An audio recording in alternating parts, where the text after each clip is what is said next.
So many questions what's happening in Haiti right now. Let's bring in JR Gaillot, a Haitian-American political consultant. JR, suspects described as foreign mercenaries, so many of them, Americans as well as retired members of the Colombian military, allegedly. What do you make of that? And what about how quickly these arrests were made? Well, first, thank you for having me. We don't know the facts yet. An investigation is ongoing, and I was happy to hear that the FBI is sending a team to Haiti to assist with the investigation. Haiti has been under quite a lot of pressure, a lot of turmoil over the last years, and especially in the last few months with an uptick in kidnapping and gang violence. But does this would have... Go ahead. I'm sorry, sir. No, go ahead. I interrupted you. Go ahead.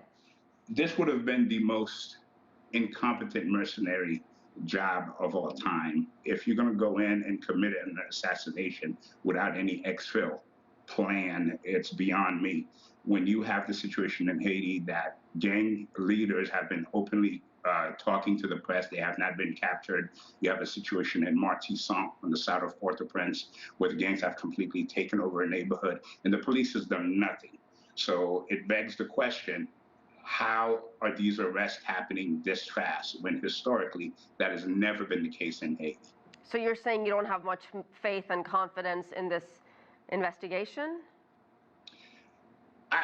I can't say whether, it's not my place to make a call whether I have faith and confidence, but what is highly suspect is the fact that these information coming out of Haiti is that when the Colombians got to, they received a call that the president was under attack. These were commandos that were there 3-4 weeks prior to assist the Haitian National Police on how to tackle the gang problems. They were there to actually train the Haitian police to combat the gang problem. They received a call that says, we need help. They came in.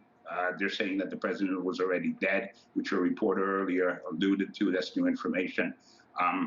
And they apparently took the first lady to the hospital.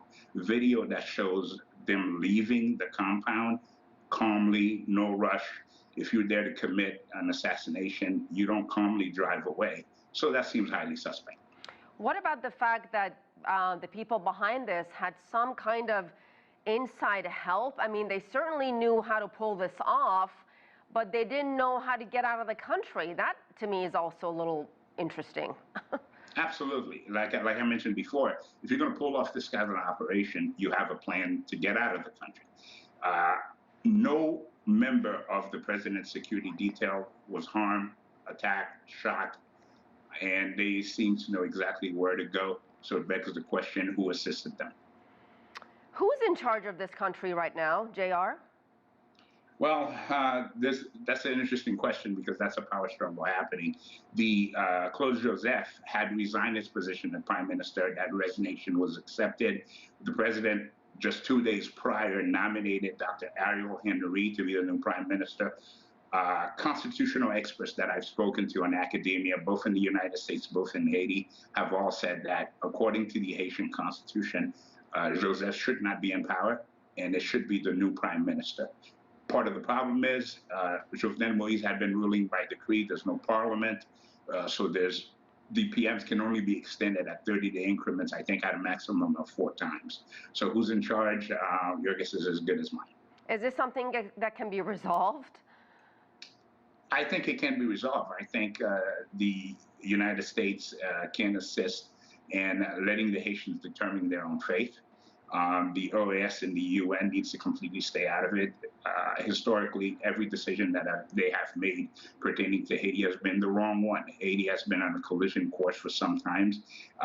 Multiple reports, not just by people like me, but others have demonstrated the policies towards Haiti need to change. And if that doesn't change, these are the ramifications that can happen. And that's what we're looking at today.